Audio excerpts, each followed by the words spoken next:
Guys and girls, $2 million for a one better. When is this going to happen? Is this going to happen? Can this happen? We're going to talk about the history of the one better and the future of the one better with capital growth. Stay tuned.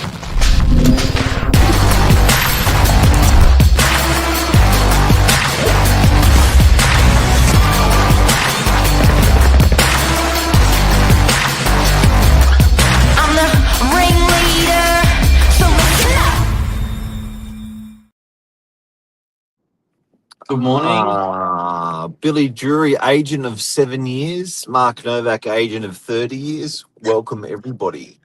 Reporting for duty. Thank you for tuning in.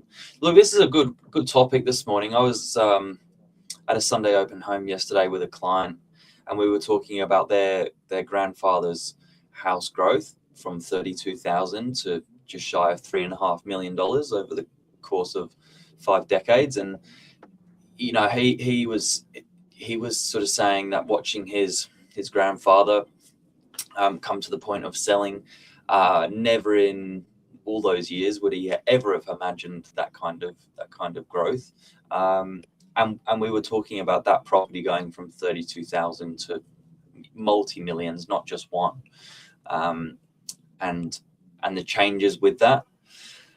And it struck this conversation this morning because one-bedroom apartments, ladies and gentlemen, as of not just this week, but we are seeing it more and more, have hit $1 million, and I think that's pretty.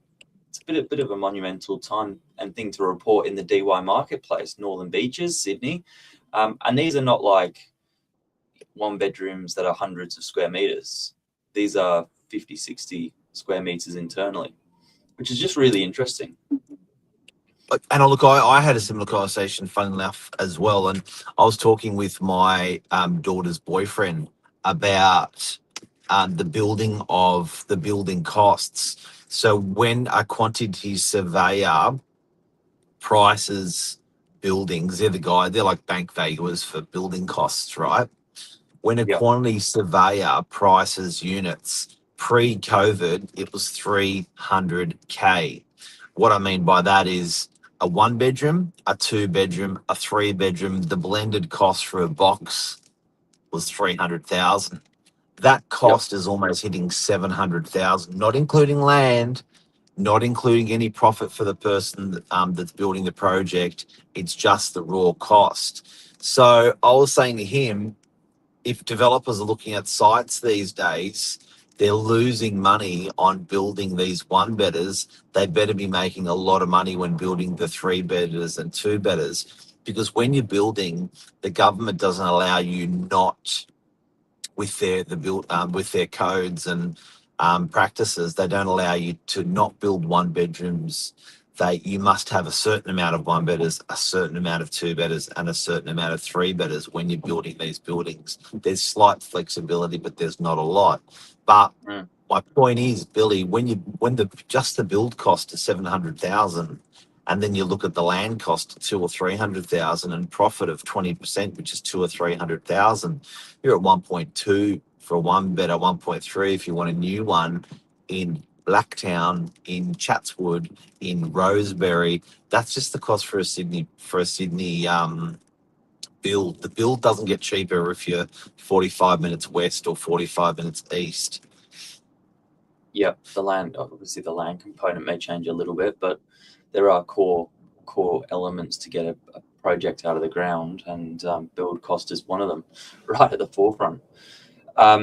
It's interesting, right? What's making a $1 million apartment a $1 million apartment? Well, that's a large part of it. There's, for certain parts of Sydney, no more land. And Sydney's an interesting sort of position on a map, because we've got Blue Mountains to one side and ocean to another side. Then you go up the coast. So there's actually quite a concentrated piece of real estate in the middle. Very desirable. And also the building principles, they're trying to stick in rather than like corkscrewing out. So, building more. And I was talking with my neighbor about this one. And he was telling me, and I was like, I've always been rattling about that. Instead of corkscrewing out of the sea, but out of Sydney, when they go further and further out of the corkscrew, they've got to build another hospital. Another hospital, another hospital, another hospital, another shopping centre, another, and they've got more schools, more schools, more schools. So the infrastructure is so much more labour intensive and costly for a government. The government would just prefer infill, where they can go vertical. They've already got the transport. They've already got the hospitals. Just make the hospitals a little bit bigger. Hence units. Yeah, yeah, that's right. And another thing that I thought might be interesting here to touch on is the age of the first home buyer. It's getting older and older.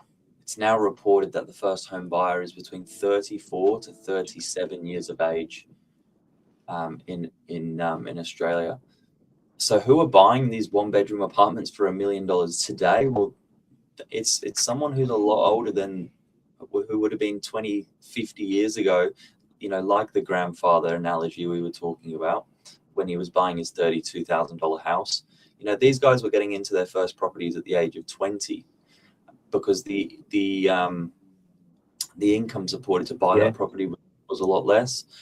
Now people are having to come out of education, whether that be secondary school or university, before they've even qualified for a really strong income. They've had to have some years in the workplace. So the first home buyer is getting a lot older.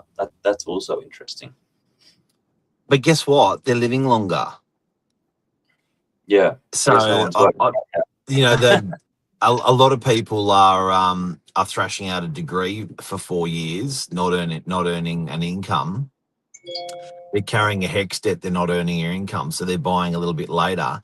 But, and I had this conversation during last week. I was saying that we're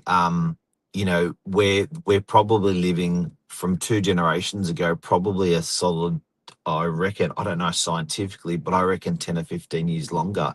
I remember people going in their 70s was like, that's terrible. And now it's like, oh my God, that's so young. So we expect that late. And people going into their 90s was, that's bloody amazing. And now it's like, yeah, that's good. So I think, what's my point? How does that affect what you've just said? I think if you're buying a little bit later as a first home buyer, it still fits in the stretch. What do you reckon? When are we going to start seeing normal $2 million one-bedroom apartments? Is that on the horizon? I reckon it's 10 years. So you reckon it's that average doubling every 10 years? More? I think it's more. So look, and for anyone who's watching them, some people may be freaking out saying, what the hell are you talking about? 1 bedroom? Like, we're in northern beaches of Sydney. It is slightly more expensive than most of Sydney. We do an entry level 1 bedder is 700,000. But if you want to get a new one, then you're up towards the 950 for a new one. And I've been like, people say to me, how's the property market going? And I'm like, look, it's been fantastic the last 100 years. And I think it's going to be fantastic the next 100 years. Like this morning, we've been talking very, very long term. If you haven't noticed, and that's the position to take when you're buying property or when you're talking property. It's never a jump in, jump out, Bitcoin style attitude. It's a long haul. So Billy, I just know that capital growth for units has been stunted, and I know the numbers in Sydney and in all the suburbs, and how everything's performed over a 10-year period, and units have underperformed. So I think, considering the underperformance of units compared to houses, and then I think again overlaying what you've said, that 10-year thing over the next 10 years, I think the unit's going to do a lot more better than anyone expects. And then I think it's being underpinned by building being expensive and underpinned by rent being expensive. Look, in contrary to that, the only way I see this process being slowed down is either one, policy changes around density, getting more properties to fill out that price point. And we are seeing a little bit of that, but again, it's not Still changing the build expensive to cost. build. Still It's so expensive to build. And two, just the lending side of it as well. I don't know what the position needs to be of a client to lend them $2 million for a one-bedroom apartment in 10 years, but that'll be an interesting thing to look out for. As long as, I mean, inflation's there, and as long as income and salary growth is there, that sort of needs to remain in that sequence. But yeah, it'll be interesting. I think this is a fascinating topic. Oh, look, and sure we are spruikers, but I feel like it's just reality rather than spruiking. What the price is going to do in 10 years. It's just what's going to happen. It's just how it's always rolled. So what do you do to prepare for it? My answer would be rent vest. So put a tenant into the property that you're going to get into. Beg, borrow, steal to get that loan. You generally can't go wrong. Get it rented out. Stay conservative. You did it, Billy. I did it. We bought properties and we stayed with our families until the finances got stronger. But the big secret is get in earlier and stay consistent with your appetite of purchasing. So do that upgrade or get that next property as soon as you can, and rent vesting is a great way to do it. Finishing statement, they say that time in the market is better than timing, ing the market. I didn't make that one up, but I like to share it. Like to spruik it. Bill, thank you very much for your advice. I can't believe you've been doing this for 7 years. When you said that the other day, I was like, what? Yeah, this is your full 7 years in December of this year. You don't look like it, Billy. You don't look like it. People say that. We've got a really good skincare package. He's the old man stuck in a young man's body. I always said that. It's becoming more apparent. But have a great day, everyone. And it looks like it's going to be a rainy week in Sydney. So our city's going to be cleaned with the rain. Lovely. Take care. Have a good day. Thanks so much. See ya. Bye.